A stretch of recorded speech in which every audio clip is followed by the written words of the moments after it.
Vámonos. Se llama Berghain, así como el antro europeo de música electrónica, y está puesto en honor a ello. Por supuesto es Rosalía, junto a Björk y Yves Tumor, viejos conocidos ambos de esta estación de radio y de ustedes, lo cual me da mucho gusto. El disco se llama Lux, es el primer sencillo, salió el día de ayer. Rosalía estará en promoción en muchas partes del mundo, incluyendo Ciudad de México. Estará en una listening party de este disco mañana. Mañana 29 de octubre estará Rosalía en la Ciudad de México, ahí comenzará su gira haciendo promoción. Me da mucha risa porque veo hasta compañeros míos de RMX diciendo, está bien que no conozcan a Björk y a Yves Tumor, y sí, está bien. Lo que pasa es que no hay quien explique a una generación entera que solo sigue a Rosalía y a miembros de su generación la importancia tanto de Björk como de Yves Tumor, que Tumor, hay que decirlo, es de la generación de Rosalía, solo que en un género radicalmente distinto. Y uno tendría que entender que tendría que haber medios de comunicación que ayudaran en ese camino, en ese pasillo, para ver cuáles son los vasos comunicantes entre los tres artistas. Yo recuerdo hace ya muchos años, cuando el Rhythm Digitales, es decir, Stuart Price, que ahora va a sacar un nuevo disco con Madonna, en esa versión que tenía en ese entonces para hacer música electrónica, hizo una canción llamada Sometimes con un cantante ochentero llamado Nick Kershaw, que para la generación en los 90 no reflejaba absolutamente nada, y entonces había que explicarles y llevarlos en ese camino de cómo del New Wave llegábamos a la música electrónica, algo muy similar a lo que tendríamos que estar viendo en estos tiempos con Rosalía y con Björk, que es curioso que haya gente que no conozca a Björk, pero la hay y no podemos decir absolutamente nada. Radio-real.com, a través de Tuning Radio, Claro Música, a través de Radio Garden, a través de los dispositivos Alexa y a través, por supuesto, de la página radio-real.com. Saludos a todos ustedes que nos están siguiendo. Ayer fue un día muy movido en el México que vivimos. Las quejas por parte de los distintas personas que estaban haciendo y que necesitaban y que lloraban y que clamaban por un poco de ayuda a partir de la forma en la cual el país entero está en una crisis económica que se refleja en el campo, fue severa, realmente severa las protestas en contra del gobierno.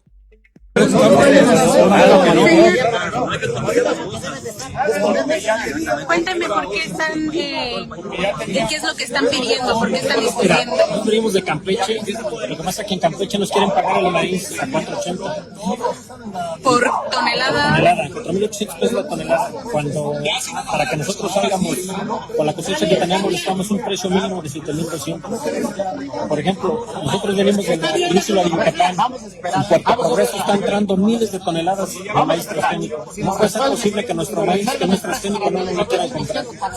Okay. Y ahorita, ¿quiénes entraron? ¿Por qué se quedaron fuera? ¿Qué es lo que está Están entrando nomás en la mesa de diálogo 4 estados: Michoacán, Jalisco, Guanajuato. ¿De qué organizaciones son? Puros productores. Puros productos. ¿Y qué es lo que están pidiendo?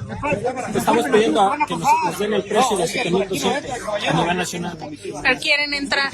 Si queremos entrar, o sea, por ejemplo, nosotros queremos entrar, que venimos de Campeche, venimos dos, pero que siquiera que entre un compañero para escuchar los acuerdos y que Campeche lo tomen en cuenta. ¿Me regalas su nombre? Productor del estado de Campeche, productor de maíz. Ahí tienen un productor de maíz de Campeche, aunque los mayores problemas, como lo vimos, se dieron en las protestas no solo en Ciudad de México, sino en las carreteras, en donde hubo bloqueos, como lo platicamos el día de ayer, en diversas partes del país. Y por supuesto Jalisco fue uno de los lugares en donde hubo mayor número de bloqueos de estos productores de maíz y de otras cosas, pero los productores de maíz en mayor medida. Las marchas a partir de estos precios de garantía que se encuentran muy por debajo, les prometieron una mayor rumbo a la cantidad de caseta dinero. de Sinapecuaro, Y no, autopista de Occidente, es la comitiva de agricultores del Valle de Morelia, Queréndaro.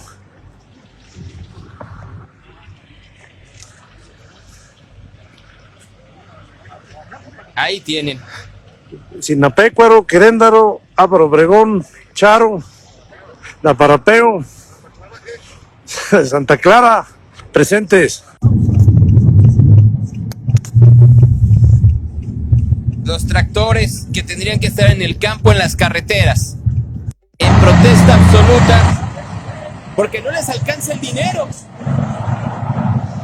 No hay dinero que alcance y además el castigo al maíz por parte de Estados Unidos les está pegando ya. Sí, la presidenta Sheinbaum puede hablar con Donald Trump por teléfono y decir que se está arreglando la cosa, pero la realidad, lo que se ve en las calles es otra historia. Los bloqueos en Jalisco estuvieron muy severos el día de ayer lunes. Como pueden ver, amigos, aquí estamos en carretera Zapotlán del Rey. Se está dejando pasar a todos los niños que van a Nayarit. Se les está dejando, no se dejen engañar de videos, que no las estamos dejando.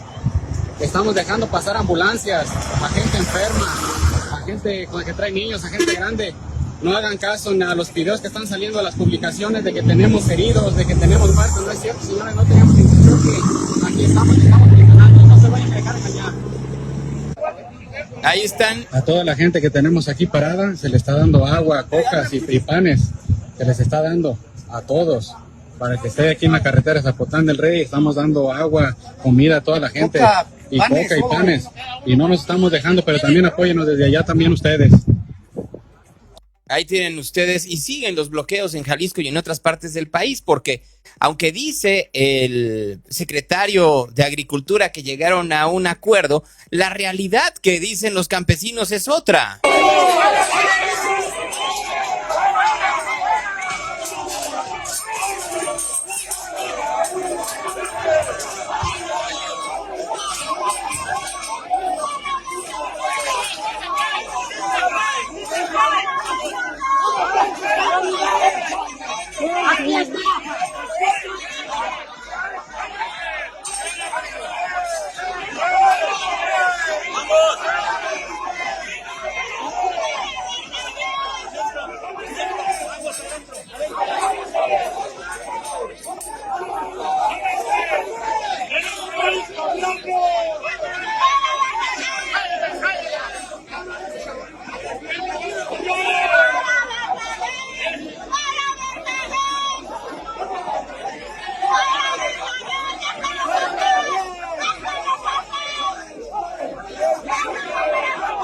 Vean ustedes nada más. ¿Y qué decía el secretario de Agricultura? Pues él dice que ya las cosas se llegó a un acuerdo. Buenas tardes. Soy Julio Verdeguén, secretario de Agricultura y Desarrollo Rural. Quiero informar a las y los productores del Bajío que el día de hoy se reunió la mesa de diálogo con las dirigencias locales. En acuerdo con los gobiernos de los estados de Guanajuato, Jalisco y Michoacán, comunicamos a ustedes que implementaremos un precio de 6,050 pesos por tonelada de maíz blanco en estas tres entidades. Este precio es 25% superior al precio de mercado internacional para maíz puesto en el centro del país. La medida anunciada incluye además un crédito para productores de maíz blanco con una tasa de interés de 8.5% anual, más el apoyo de un seguro agropecuario.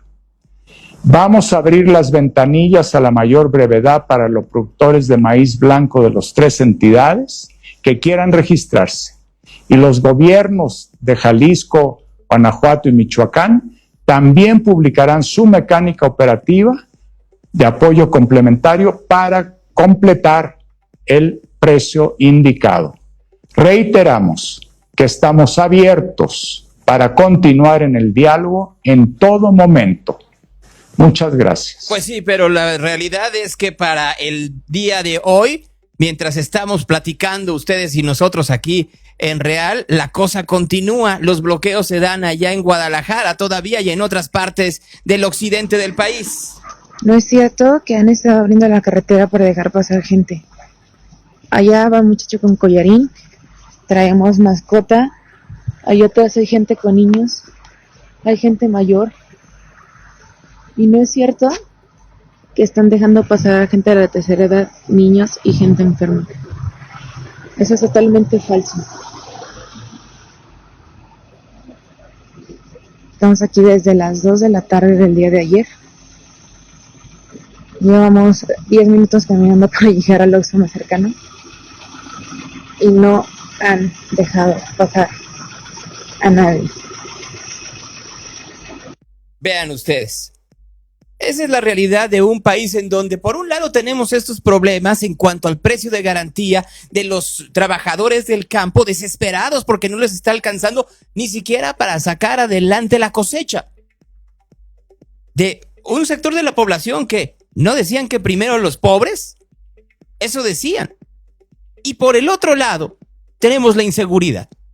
Porque por un lado, como ya vimos, es la pobreza con la cual no se puede hacer nada, y el otro es la extorsión, en donde los limoneros de Michoacán y de otras partes del país están en la desesperación absoluta. En esta misma protesta, por supuesto que hubo quienes guardaron minuto de silencio a partir del asesinato de Bernardo Bravo, el líder de limoneros en Apatzingán. Bueno, antes que cualquier otra cosa y dando la logística del evento, son las 11 en punto de la mañana. Hubo un acuerdo nacional, por favor, de guardar primeramente un minuto de silencio por los amigos agricultores que cayeron en la lucha esta semana. No sé si han escuchado que en Veracruz y en Michoacán cayeron algunos líderes limoneros. Entonces les pedimos por favor un minuto de silencio.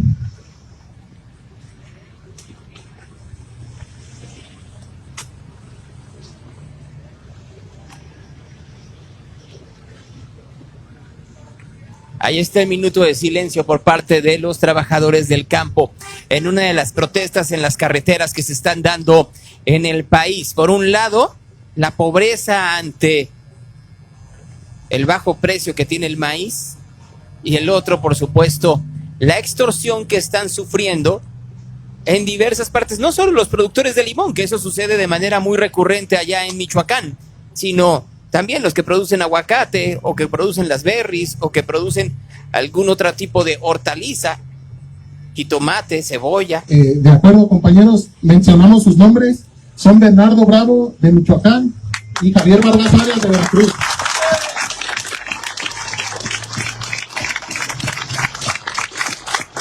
Esto tendría que ser, por supuesto, tema principal de la mañanera, pero pues claro que no. La mañanera en lo que se encuentra es en presentar TikToks en donde imitan a Claudia Sheinbaum.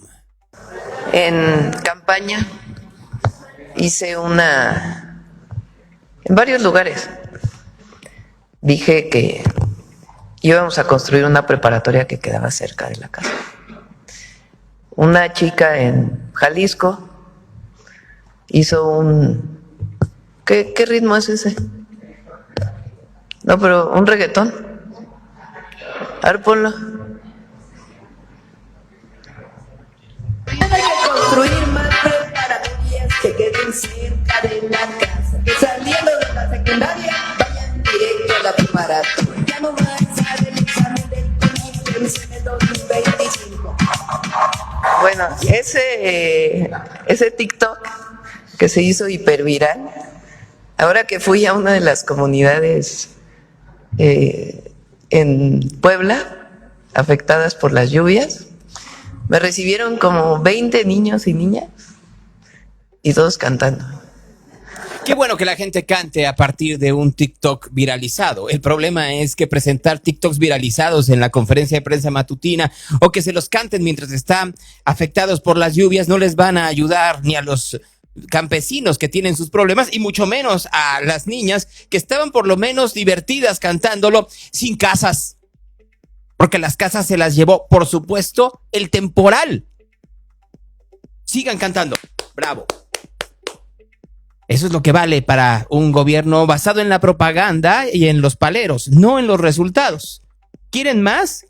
Hoy, exactamente hoy, va a estar Omar García Harfuch allá en Michoacán, viendo cómo está la situación de estos pobres limoneros, sobornados, extorsionados. Precisamente por instrucciones de la presidenta Claudia Sheinbaum, mañana voy a estar su servidor y el general secretario, el general Trevilla, vamos a estar en Michoacán el día de mañana con el gobernador y otras personas específicamente para ver el tema de extorsión de limón. Se han hecho varias detenciones, en este caso tan lamentable que todos sabemos, hay un avance importante, ha habido detenciones y vamos a continuar con esto.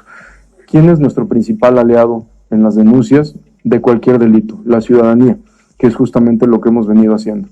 Cuando la confianza de la ciudadanía aumenta, cuando nos denuncian, ya sea de manera anónima o hay este tipo de mesas como las que tenemos permanentes en los estados de la República o como la presidenta que invita a los gobernadores y gobernadoras de los estados con mayor incidencia a las reuniones con al gabinete de seguridad, pues hay información, y cuando hay información hay resultados. Mañana estaremos en Michoacán y se lo vamos a informar de manera puntual, si me permite. El gobierno de Michoacán, la Fiscalía de Michoacán, dice que en las investigaciones sobre el asesinato de Bernardo Bravo, se ve que él se hubiera reunido con el líder de los extorsionadores, un hombre llamado el Botox. Casi están justificando pues es que se fue a meter a la boca del lobo.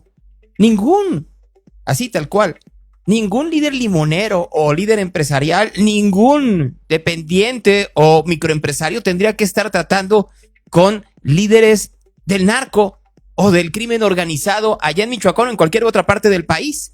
Lo tienen que hacer porque las autoridades son incompetentes e ineptas y tienen que ir a negociar cuánto dinero le van a pagar o no para que puedan trabajar. Porque las autoridades, en este caso específicamente el gobierno de Michoacán, es una bola de incompetentes o cómplices del crimen organizado. No hay la mitad, porque ahora resulta que ya vieron hasta cuándo, cómo y bajo qué condiciones se reunió con este líder criminal, pero no dan con el líder criminal.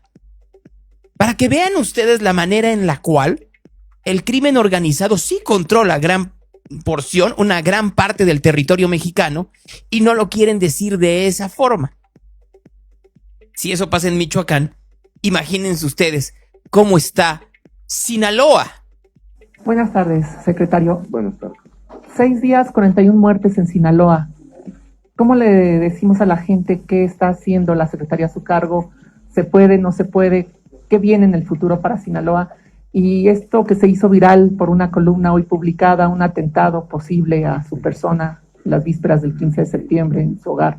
¿Qué nos puede decir? Gracias. Gracias.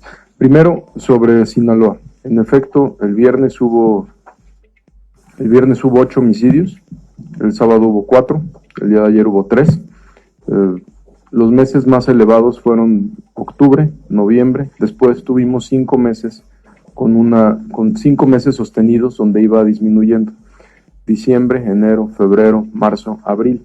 Ahorita justo en la comparecencia fue uno de los temas donde después de que un líder de los más violentos se enfrenta con la autoridad, pierde la vida, hay un repunte en mayo y después en junio, que es el repunte más fuerte que hemos tenido en lo que va de la administración, es porque una célula criminal sumamente relevante se pasa al otro grupo. Esto generó una violencia considerable. De julio para acá, como usted puede ver en los datos, ha habido otra vez tenemos una tendencia a la baja. Sin embargo, por instrucciones de la presidenta se ha hecho un nuevo reforzamiento. Acabamos de estar ahí el general secretario, el almirante secretario, donde se dejó y se pusieron más tropas, más personal y sobre todo más células de investigación. La situación no estamos diciendo que esté resuelta de ninguna manera. Lo que estamos diciendo a la gente de Sinaloa es que estamos trabajando en el fortalecimiento también de las instituciones de seguridad locales y que vamos a estar de manera permanente hasta que la situación disminuya. Miren ustedes, dijeron que García Harfuch no se iba a ir de Sinaloa hasta que estuviera pacificado el estado. También dijeron que en 100 días, apenas en octubre de 2024, en 100 días iban a arreglar Michoacán. Ni arreglaron Michoacán, ni García Harfuch vive en Sinaloa y por supuesto Sinaloa no está pacificado. Precisamente por instrucciones de la presidenta Claudia Sheinbaum, mañana voy a estar su servidor y el general secretario, el general Trevilla, vamos a estar en Michoacán el día de mañana con el gobernador y otras personas específicamente para ver el tema de extorsión de Limón. Se han hecho varias detenciones, en este caso tan lamentable que todos sabemos, hay un avance importante, ha habido detenciones y vamos a continuar con esto. ¿Quién es nuestro principal aliado en las denuncias de cualquier delito? La ciudadanía, que es justamente lo que hemos venido haciendo. Cuando la confianza de la ciudadanía aumenta, cuando ¿Ustedes creen en realidad que la ciudadanía confía en lo que están haciendo? ¿Ustedes creen en realidad? Yo tengo amigos en Sinaloa, a los cuales les mando un saludo si es que me están escuchando en este preciso instante, en donde platican la manera en la cual tienen que cambiar sus rutinas, que no se sepa dónde están, utilizar las redes sociales para que crean que están en el punto A y en realidad están en el punto B, que esperan en algún momento que lleguen a extorsionarlos en sus negocios, que tienen que ver cómo no utilizar autos últimos modelos para que no los sean confiscados. Bueno, confiscados es un decir, robados. Y así me puedo seguir. La manera en la cual, siendo muy honestos, la manera en la cual Sinaloa es de los Chapos o de los Mayos. No de Rubén Rocha Moya, que ya vimos claramente cómo se expresa de sus distintos miembros de gobierno y cómo no defiende a nadie. Y eso sin considerar la sospecha que hay sobre la muerte de Nemesio Cuen.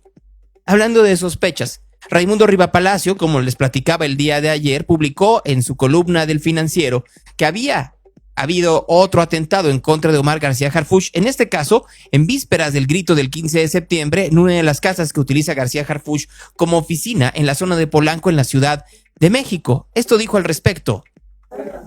¿Perdón? No he recibido atentados. Lo que hay demasiadas alertas que son desechadas, descartadas e investigadas de manera permanente, y eso es lo que estamos haciendo siempre. ¿Sí? No, en esa casa que se refiere es una casa muy pública. Yo no vivo ahí.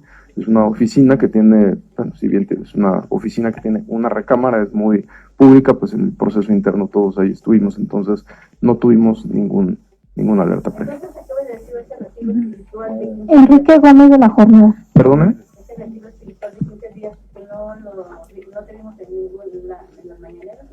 No he tenido ningún retiro ni espiritual ni de vacaciones. Todos los días a las 6 de la mañana tenemos un gabinete que preside la presidenta Claudia Sheinbaum. Yo no he faltado a ninguno. Todos los días es permanente. El gabinete inicia a las 6 y ahí estoy de manera permanente. No me he ausentado ni un solo día de mis labores, ni lo haré. Secretario, continuamos con la lista. Vean ustedes, pues tiene que estar desmintiendo algo que todo el mundo sabe. La vida de García Harfuch está en riesgo, no solo por los ataques de los cárteles de la droga, sino por el inside job de aquellos que no quieren que sigan investigando, entre otras cosas, el huachicol fiscal. Ese huachicol, contrabando de combustible, que termina por beneficiar a unos cuantos. ¿A quiénes? Sigan la pista, solo sigan la pista por un momento. Así que el día de ayer tuvimos problemas en Sinaloa, problemas en Michoacán, bloqueos de campesinos, y a eso agréguenle además las protestas de los piperos que le cerraron las llaves. Por último, recuérdanos esta parte cuando los municipios, los gobiernos municipales les piden apoyo. Sí, así es. En el tiempo de COVID pedían apoyo para no dejar a hospitales, para no dejar sin agua. Siempre requeridos los piperos, tan solo cuando hubo la inundación en Ecatepec, apoyo de los piperos para lavar las calles, para limpiar esto, y ahí todos los piperos siempre en apoyo. No vamos lejos, el lunes de la semana pasada en el incendio de la fábrica de colchones, ¿cuántas pipas requirieron y cuántas pipas llegaron en apoyo? Y no pagaron ni un peso ahí. Hace 8 días éramos héroes y ahorita somos delincuentes, somos guachicoleros. Eso no se vale, solamente pedimos, exigimos poder recuperar el agua y nuestras fuentes de trabajo. Es nuestro sustento económico, no estamos haciendo anomalías, no estamos haciendo nada malo, no estamos robando a nadie, solo queremos apoyo y exigir que nos regresen nuestras fuentes de trabajo.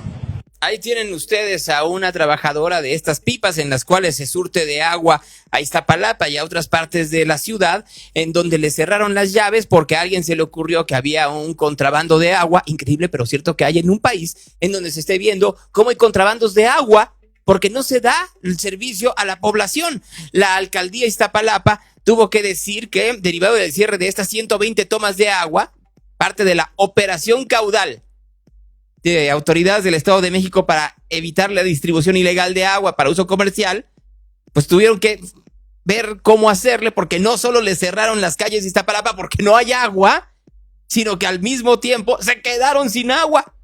No hay hoteles con agua. O sea, si te ibas a echar un brinco en uno de los moteles que hay en Iztapalapa, pues cuidado. Distribuidores y purificadores de agua se quedaron sin agua. Dicen que en algunas casas sí, pues no hubo problema. El problema es que no todas las aguas de Iztapalapa, todas las casas de Iztapalapa llega el agua.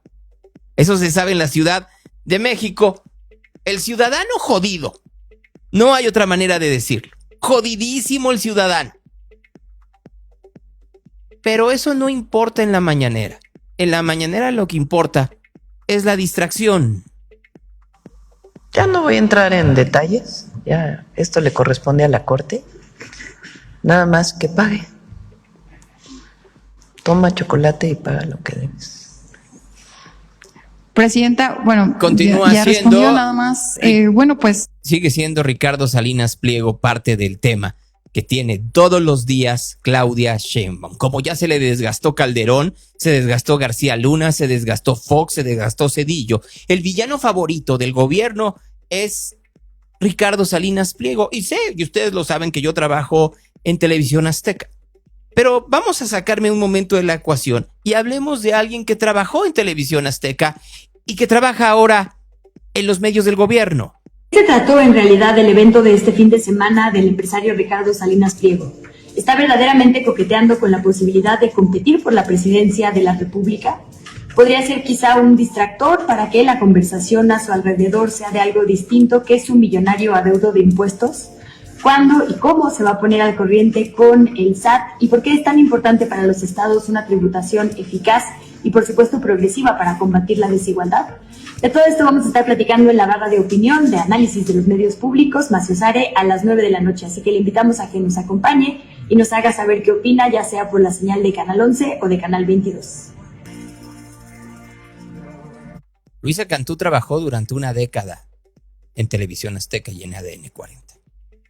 Durante una década no le molestó que Grupo Salinas estuviera en una querella fiscal, en un diferendo con el gobierno. Curiosamente salió de ahí y le surgió la duda, igual que a Sabina Berman, igual que a Jairo Caristo Albarrán, igual que a Fernando Rivera Calderón, igual que a Fernanda Tapia y a muchos más que tuvieron trabajo en Grupo Salinas hasta que los corrieron por ineficientes.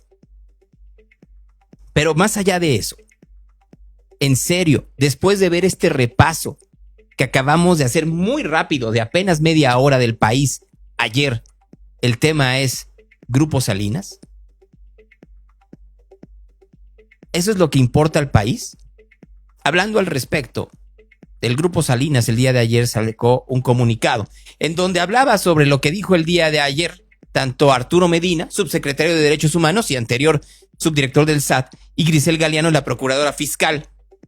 Y vuelven a decir que tienen voluntad de pagar de acuerdo con las resoluciones del SAT y las sentencias de los tribunales, en donde se establecen que no procede el doble cobro. Nuestras empresas enviaron oficios al SAT solicitando el ajuste de los créditos fiscales. Ya dijo la presidenta que no lo va a hacer y se van a esperar a lo que diga la Suprema Corte de Justicia. Dice, el acuerdo alcanzado con la administración anterior fue resultado de decenas de conversaciones bajo los principios de buena voluntad e implicó una solución conforme a derecho. Lo que pasa es que le conviene más al gobierno. Es un ganar-ganar, se supondría, para un gobierno tramposo como el que estamos viendo hoy en día. Tienes un villano y puedes seguir diciendo que debe un montón de dinero cuando no es así. Resulta preocupante que desde una postura de prejuicio y desde la más alta tribuna del país, la procuradora fiscal descalifique nuestro derecho al acceso a la justicia. Más aún que instruya al SAT a que nos niegue el derecho constitucional de petición. Apenas hace un mes habían dicho que se acercaran al SAT. Ahora dicen que no, que se esperen en la Suprema Corte, lo acaban de escuchar. Y si no nos hacen caso, vamos a ir a la Corte Interamericana de Derechos Humanos. Eso es lo que dice el Grupo Salinas. Les puede caer muy mal Salinas Pliego, que a propósito, hoy les recomiendo que lean el artículo que publica el día de hoy en el Universal, en donde le da una gran repasada a Sabina Berman. El gran problema que hay es que la manera en la cual están tratando a Salinas Pliego pueden tratar a cualquier ciudadano que esté en contra del gobierno. ¿Les molesta al gobierno de México la querella fiscal? ¿Les molesta a Luisa Cantú la querella fiscal? No. Quieren callar a Salinas Pliego y a Televisión Azteca. No les gusta la línea editorial. No les gusta que se presente día con día esto que ayer salió y que hoy aquí se los estamos poniendo. No les gusta que se vea a Fernández Noroña en cuerpo completo, o a Cuauhtémoc Blanco, o al gobernador de Michoacán, o a la gobernadora Nale. Ayer la gobernadora Nale estuvo en Veracruz respondiendo críticas. Bueno, miren, primero, No voy a cambiar a la de Protección Civil. Si ustedes no vieron cómo trabaja ella o qué hace ella, pues se los dejo a su evaluación. A mí me ayuda mucho y trabaja mucho y tiene un gran equipo. Y tendrían que haberla visto cómo está trabajando ahorita. Segunda, a Veracruz se le respeta. Este pueblo merece respeto y su gobernante también. Y Veracruz no es carne para la carroña. Así se los pongo. ¿Cómo es posible que en plena emergencia, que en plena contingencia, aflora lo peor de un sectorcito? Por eso hay un sistema democrático y por eso vamos a las urnas y no estoy para darle contentillo a carroñeros. Y con esto concluyo. Muy bien. Muy bien. Muy bien. Se va a las urnas, pero si se engaña a la población, está la prensa para cuestionar el engaño. Y usted, señora Nale, engañó a la población. Dijo que era eficiente y terminó poniendo en puestos claves a gente inepta y ahora los protege, intentando distraer a partir de la fuerza de la naturaleza su incompetencia. Esa es la realidad. Y entonces, claro que llegan los medios de comunicación hartos de la propaganda y hartos por una razón, y yo creo que eso es lo que tendríamos que estar entendiendo todos. Si en realidad fuera solo un error, uno podría tener un poco de fe en que las cosas se mejorarían. Pero volteemos a ver el país. Petróleos Mexicanos el día de ayer sacó la cantidad de dinero que debe. Más o menos como 50,000 millones de dólares. Es una cantidad brutal de dinero que debe Petróleos Mexicanos a sus proveedores. Si ustedes viven en Campeche o viven en Tabasco y ven la crisis económica, es porque no le han pagado a sus proveedores y la gente que vive ahí pues no tiene dinero para vivir. Construyeron una refinería hermosa, que todavía no funciona al 100, hermosa. Pero los que la construyeron y viven alrededor se están muriendo de hambre. Los de Ciudad del Carmen se están muriendo de hambre. Ya vimos a los productores del campo. Ya vimos a los trabajadores y a los extorsionados. Ya vimos a los habitantes de Sinaloa. ¿Le seguimos? En cada uno de los estados hay una razón por la cual se tendría que estar denunciando a este gobierno. En cada uno de los estados. No hay de otra. Quedarse callado mientras estos continúan en la propaganda y promulgando que la cuarta transformación es perfecta. Está bien la carretera. Yo ya la vi. ¿Qué arroyo es este? ¿De dónde viene esta agua? Es que este arroyo viene del cerro. Cuando llueve aquí. Sí, aquí es el corrental de. Sí, sí. Esta casa tuvimos lluvias torrenciales. Sí, bastante. Se acaba de decir. Se los voy a mencionar. Porque esto es la cuarta transformación. Esto es el movimiento. Por muchos años, lo que acaba de decir, había una marginación a nuestros pueblos originarios, a nuestros pueblos indígenas. Pero López Obrador, que recorrió toda la República varias veces, dijo, fíjense que no. Esto somos, esto es México, esto es nuestra cultura, nuestras raíces, y es lo que tenemos que rescatar. Vean ustedes en dónde estamos. Rescates de López Obrador. Son los gobernadores que tenemos. Son los que tenemos que estar señalando. Son los que debemos una y otra vez recordar que no están haciendo su labor. Pregunten, regresemos a Michoacán, a Ramírez Bedoya sobre el asesinato del día de ayer de uno de los ediles en Pénjamo. El síndico de Penjamillo ocurrió hace unas horas. Si nos puede compartir qué información se tiene hasta el momento, algún posible móvil. Ya sostuve comunicación con el fiscal, con Carlos Torres Piña. Me informa que tienen avances, que están investigando este tema, precisamente en Penjamillo. Él venía de Numarán, precisamente, y se está haciendo la investigación correspondiente. La presidenta municipal nos informa que no tenían conocimiento de amenazas o alguna situación en el entorno del síndico municipal, pero la Fiscalía ya investiga el tema. Lo estamos investigando. Y así nos podemos seguir. Ya luego se quieren poner unos enojos enormes. Vamos a Acapulco. Le descubrieron a Avelina, la alcaldesa de Acapulco, un collar. Un collar que vale 270,000 pesos. 270,000 pesos. Recordemos que Acapulco es una de las poblaciones más pobres que hay en el país. La azotada no solo por la falta de turismo después de Otis, sino por el crimen organizado. ¿Qué creen que dijo la alcaldesa de Acapulco al respecto? Avelina, por favor. Como en mi caso, todo el tiempo me traen los encima de mí. No les gusta otra persona más que Avelina. El callar, el tapar, el que cubras, también es corrupción. ¿Yo qué culpa tengo que haya un pueblo que me ame, que me regale cosas? Me lo regalaron. Y les voy a decir, no te lo acepto. Yo agradezco su amor y su cariño del pueblo. El pueblo me regaló un collar de 270,000 pesos y yo se los agradezco. Hay una ley en donde dicen que los funcionarios públicos no pueden recibir esos regalos de esa cantidad de dinero. Hay una ley. Si no lo sabe la alcaldesa de Acapulco, se lo tendría que estar recordando pues la gobernadora Evelyn Salgado, o se lo tendría que estar recordando la presidenta Sheinbaum o la presidenta del partido.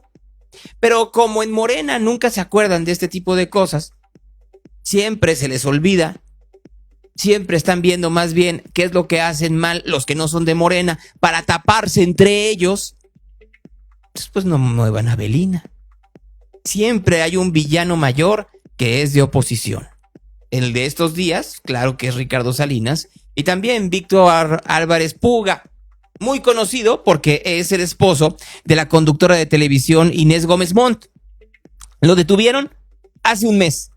Está perseguido por el gobierno mexicano por lavado de dinero, por utilizar, es un famoso facturero. Entonces lo vienen persiguiendo desde el sexenio de López Obrador y lo detuvieron en los Estados Unidos, pero no lo detuvieron por el delito de lavado de dinero, sino porque se le venció la visa, muy parecido al caso del exdirector de Pemex, Carlos Treviño. Hay quienes dicen que Álvarez Puga ya va a salir, porque pues se dice perseguido político y el gobierno de los Estados Unidos le podría dar asilo. ¿Qué dijo Claudia Sheinbaum al respecto? Exactamente, fue por algo de su situación migratoria, pero bueno, recordemos que aquí en México se le acusa por fraude. Sí, estamos esperando toda la información de la Fiscalía lo pregunté hoy en la mañana, en el Gabinete de Seguridad, y espero que en unas horas podamos tener toda la información. ¿Algo sobre su extradición todavía no se sabe? Sí, la idea es que se envíe a México. Okay. Sí. Les digo que siempre hay un villano extra, y ahora será Álvarez Puga, cuando en realidad los villanos son otros.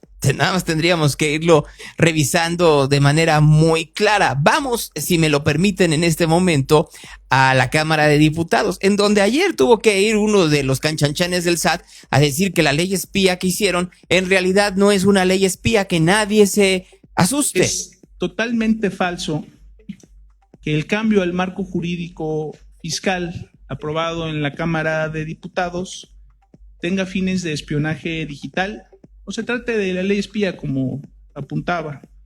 Es decir, desde luego que no tiene como propósito ni se implementará de ninguna forma para vigilar a los usuarios de las plataformas. Eso nunca va a pasar.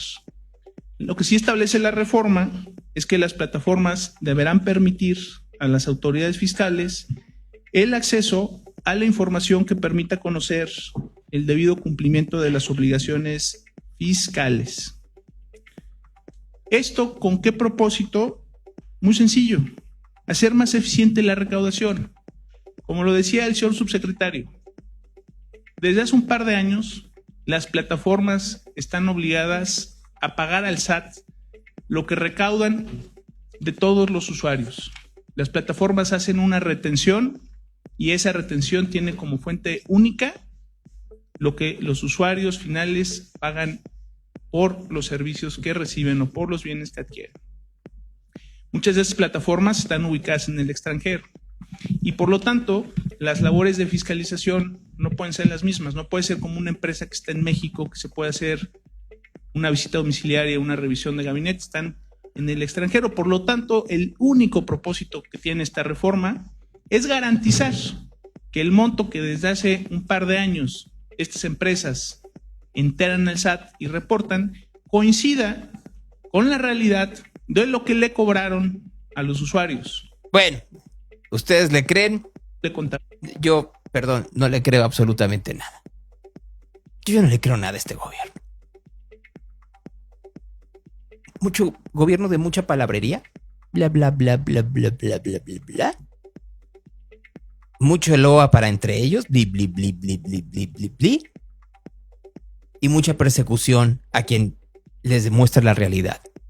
Llevamos 45 minutos y solo han sido datos, declaraciones y acciones. Palerismo de un lado y enojo ciudadano. Pero les molesta que en ejercicio de la libertad uno se los haga ver. La palabra libertad que favorita de la derecha. ¿Cuál libertad buscan ellos? La libertad del mercado. Mientras unos se mueren de hambre porque tienen salarios bajos, como ocurrió durante 36 años con el neoliberalismo, ¿cuál libertad? ¿La libertad del mercado? Sin ninguna intervención, porque eso es a lo que apela. No, señora, la libertad de expresión y de pensamiento. Esa libertad en donde uno puede señalarle al gobierno que está equivocado, pero no solo que esté equivocado, sino que a partir de la propaganda lo que desea es encubrir la corrupción, la deshonestidad y la ineficacia. La corrupción, como se ha visto en varios casos, nada más la barredora y el huachicol fiscal que han sido de los últimos 90 días. La ineficacia, como se dio en las lluvias en lugares como Veracruz, como Puebla, como Querétaro, como San Luis Potosí, o la inseguridad, como en Sinaloa, como en Michoacán, como en Guanajuato, por decir algunos lugares. El señalar y exigir resultados. No vivir en el dogma, como quieren ustedes a partir de las loas a la famosa cuarta transformación. Esa es la verdadera libertad. La libertad de expresión en donde se pueden decir las cosas sin el control que se tiene en la mañanera. En donde una y otra vez es muy claro quiénes preguntan y bajo qué condiciones. Hoy es martes y el jueves ¿quién va a preguntar? Contralínea. Los lunes ¿quién pregunta? Pues, Hans Salazar. Los miércoles o los jueves Vicente Serrano. Los viernes Luis Guillermo Hernández. De vez en cuando Reina Aide. Y ahí, por supuesto, dándose la vuelta, Milenio y Heraldo, se sabe muy bien, y el diario Basta. Es clarísima la dinámica. El control del discurso y de cuáles son los temas que se tienen que posicionar una y otra vez a medios de comunicación hechizos pagados con nuestros impuestos. Hablan mucho de cómo se tienen que pagar los impuestos y cómo los derrochan a partir del pago de propaganda de todos estos que acabo de mencionar, sin nombrar, por supuesto, al sistema público de radiodifusión, que como ya vimos hace un momento, habla de lo que le conviene al gobierno, no de lo que le conviene a la población. Esa es la libertad. La libertad de que una persona pueda aspirar a salir mucho mejor y no a partir de dádivas del gobierno, en donde el gobierno lo que termina por hacer es decirle a la población, es gracias a mí, no es gracias a tu esfuerzo. Porque además de todo, aún si no hiciera nada el ciudadano, ese dinero es gracias a su esfuerzo. Porque paga impuestos el ciudadano. No le juega, es que tengo 200 pesos en la bolsa. Esa es la libertad que se tendría que buscar. La plenitud y desarrollo del ciudadano a partir del pleno uso del tránsito, del pensamiento, de la capacidad de discrepar, cosa que no les gusta a ustedes. Son carroñeros. Buscan la manera de desacreditarnos. Ya, olvídense, ya no solo es Salinas Pliego. Carlos Loret de Mola, por favor. Es un timbre de orgullo que en su primer libro como presidenta, Claudia Sheinbaum ataque a latinos. El de Claudia Sheinbaum es un régimen antidemocrático, es un régimen autoritario. La presidenta no se la vive en los gritos y sombrerazos como López Obrador, no. La presidenta Sheinbaum, en ese estilo pasivo-agresivo que le caracteriza, ha profundizado el avance autoritario del país mucho más que López Obrador. Sí, es más suave en la forma, pero es más dura en el fondo. Ya capturó al Poder Judicial, ya capturó al INE. Cada vez el gobierno tiene más herramientas para espiar a la gente. Y todo sin hacer olas, como las hacía López Obrador. Mire, no hay un país en el mundo al que le haya ido bien juntando todo el poder en las mismas manos. Siempre acaba en crisis económica y en desastre social. Lo hemos denunciado en Latinos. Y eso nos ha acarreado un costo profesional y personal muy alto a los involucrados en este proyecto. Sí, ejercemos la libertad de expresión todos los días, pero a un costo altísimo. Que la presidenta nos ataque en su primer libro es un diploma. Desde el fin de semana está a la venta el libro de la doctora Sheinbaum que escribió como presidenta de México. Se llama Diario de una transición histórica y cuenta cómo fue la gira que realizó con López Obrador. En el libro, la presidenta dice que Latinos es un canal que ha dedicado sus esfuerzos a atacar con infundios y desinformación el proceso de transformación que vive el país. La presidenta mejor que nadie sabe que no han podido desmentir una sola de las investigaciones que hemos presentado en Latinos, porque todas están sustentadas en documentos, en contratos, en videos, en grabaciones. Ni siquiera es necesario que yo le recuerde ahorita la lista de personajes a los que hemos evidenciado. Están en videos, están en grabaciones, están en documentos. En Palacio Nacional lo saben. Y como no nos pueden desmentir, les duele.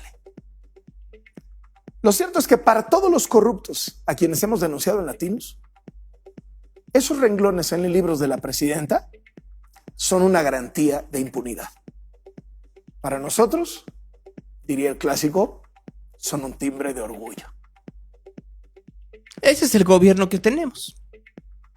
El que autoriza la persecución a medios de comunicación que discrepan, que no se acuerdan, que no hacen concordia con el poder.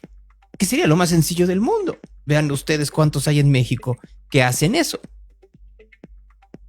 Y se pueden reconocer cosas buenas y se tienen que decir cosas buenas, porque las hay. García Harfuch hace cosas buenas.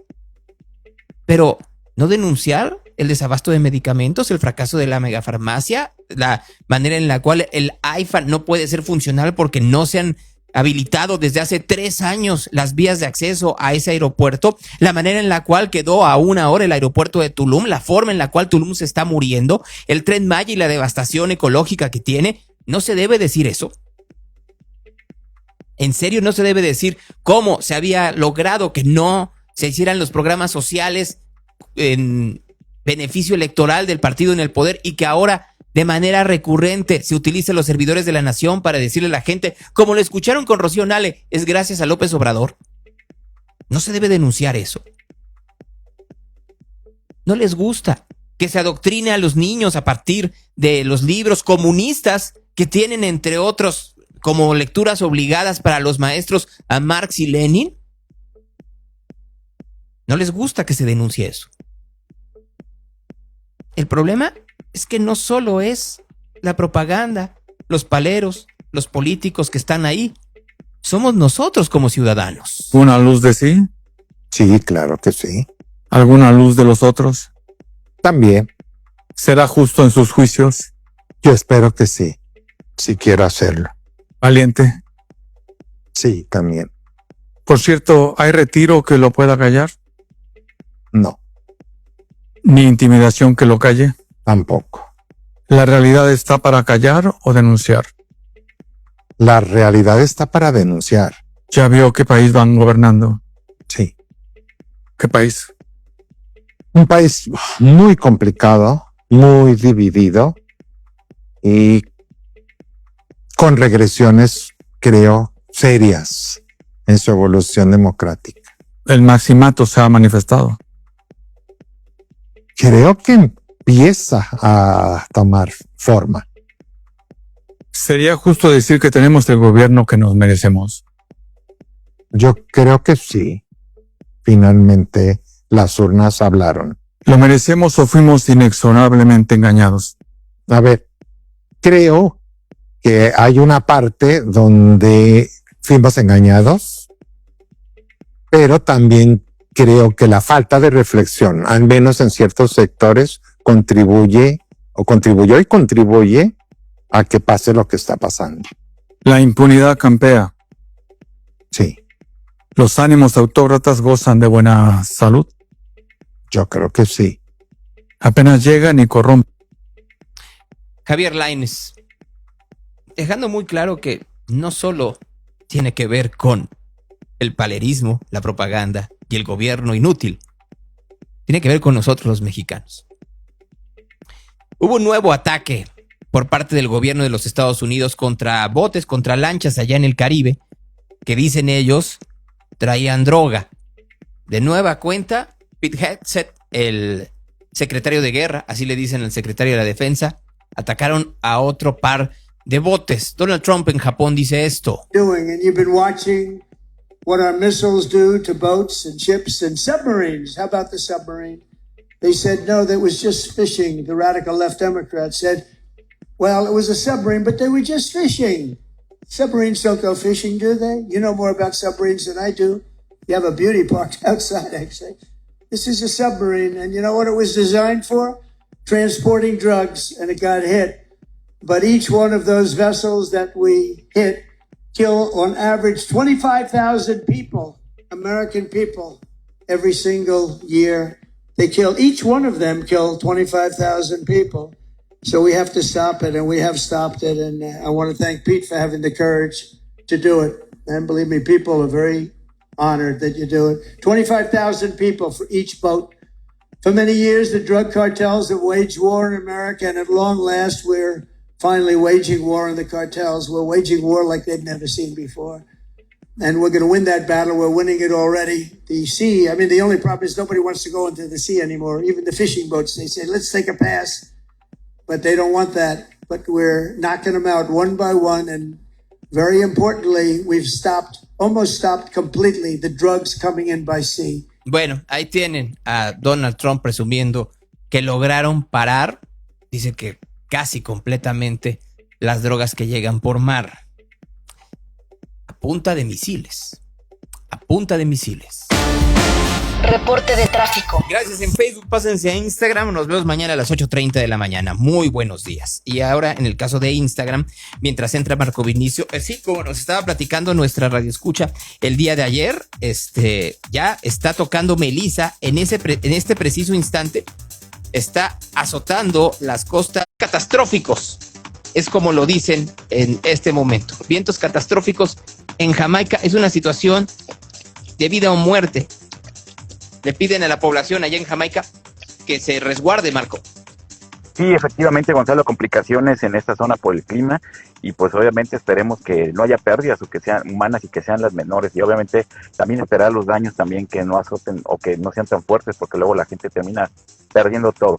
Es un país muy pobre, entonces quién sabe qué vaya a pasar. Vas con el tráfico, Marco. Claro que sí, como ya comentabas hace rato, buenos días para todos y todas. Continúan los bloqueos carreteros en los accesos al área metropolitana, la gente sigue varada ahí, ya tienen más de 16 horas para que lo tomen en consideración, por si pretenden salir, lo tomen en consideración o tomen rutas alternas, que la verdad son muy pocas o también van a estar cerradas. También hay cierres en Avenida Paseo de los Filósofos, en Colinas de la Normal, esto por cierre, también hay unas fiestas patronales también para que lo tomen en cuenta, la colonia también está colapsada en esta parte. Hay un choque en carretera Chapala bajando el Tapatío a la altura de Tianguis del Automóvil entre un camión de carga y un vehículo de transporte público. O sea, para que es un choque en Avenida tiene que colapsar la acción público. Marco, te estoy perdiendo, tu transmisión se está cortando mucho. A ver, quién sabe, también yo como que te estaba perdiendo, a ver, ¿ya me escuchas mejor? A ver, ahí, y dale, por favor. Claro que sí, entre un transporte público y un vehículo de emergencia en Periférico Norte y Calzada Independencia en dirección hacia Avenida Guadalajara. Además, cierres en calle Juan Aguirre y Constituyentes. En Avenida Acueducto y Periférico hay 2 choques en dirección hacia Plaza, lo tomen en cuenta. Un motociclista lesionado en Cantera Morada y Avenida Las Torres en Balcones de las Canteras. Y un choque más en Periférico Norte y Malecón para que lo tomen en cuenta. Más sincronizados los de ahorita la normal, en Avenida 8 de Julio y Retorno Periférico no están funcionando los semáforos, también para que lo tomen en cuenta, y hay otros semáforos también sin funcionar en Avenida 8 de Julio y Reyes Heroles. Además, vialidades complicadas de circulación, Arrezares y Río Blanco, Avenida Ramón Corona y Aviación, Avenida Vallarta y Periférico, para que lo tomen en cuenta, Camino Mezquipá cerrado también con consecuencia de estos cierres viales, Avenida Juan Pablo II y José María Iglesias con carga vehicular, igual que Avenida Javier Dine, Calzada Independencia, y el Nuevo Revolución también con mucha carga vehicular, para que lo tomen en cuenta, lo que es también el reporte del Radio Real. Gonzalo, todos. Mira, ya está acabando la mañanera y no hablaron de los problemas el día de ayer con los agricultores, no hablaron de los limoneros, no hablaron de lo que está pasando en Sinaloa, hablaron de Ricardo Salinas y por supuesto hablaron también de Ernesto Zedillo. Que en México hoy hay más democracia que en el sexenio de Zedillo. Eso, por más que digan lo que digan, es una realidad. Porque la democracia es que el pueblo elija. Claro, quien no tiene el respaldo del pueblo, pues quiere otras formas de reconocimiento. No, señora, no es nada más que el pueblo elija. Qué forma tan supina y primitiva de disminuir la democracia. También hay una cosa que tendría que ser en la democracia, que son los check and balances, y eso no existe en el país que hoy usted gobierna. Y mucho tiene la responsabilidad Zedillo, Marco, por una razón.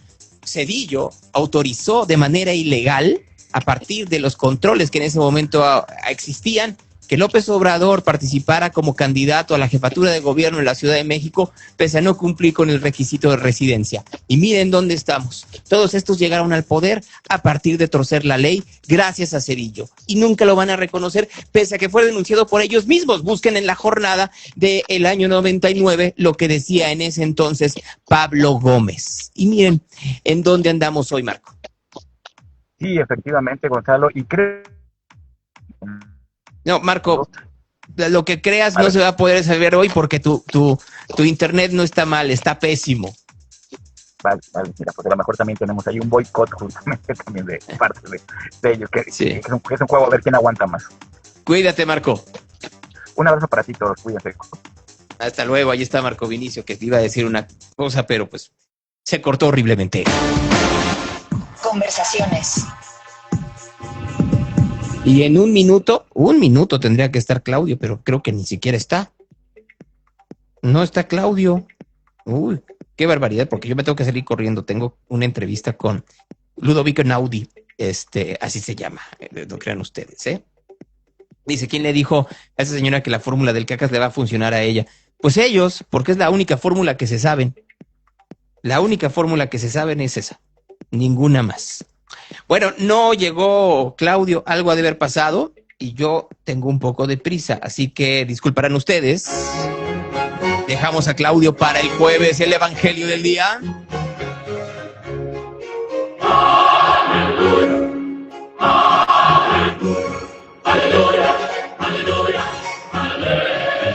En aquellos días Jesús se fue al monte a orar y se pasó la noche en oración con Dios. Cuando se hizo de día, llamó a sus discípulos y eligió 12 de entre ellos, a los que llamó también apóstoles. A Simón, a quien llamó Pedro, y a su hermano Andrés. A Santiago y Juan, a Felipe y Bartolomé, a Mateo y Tomás, a Santiago y Alfeo, y a Simón, llamado Celotes. A Judas de Santiago y Judas Iscariote, que llegó a ser un traidor. Bajando con ellos se detuvo en un paraje llano, que había una gran multitud de discípulos suyos y una gran muchedumbre del pueblo, de toda Judea, de Jerusalén y de toda la región costera de Tiro y Sidón, que habían venido para oírle y ser curados de sus enfermedades, y los que eran molestados por espíritus inmundos que quedaban curados. Toda la gente procuraba tocarle, porque salía de él una fuerza que sanaba a todos. Esa es palabra de Dios. Real Radio. The station of the cat. Mañana, 8:30 de la mañana. Esto es real.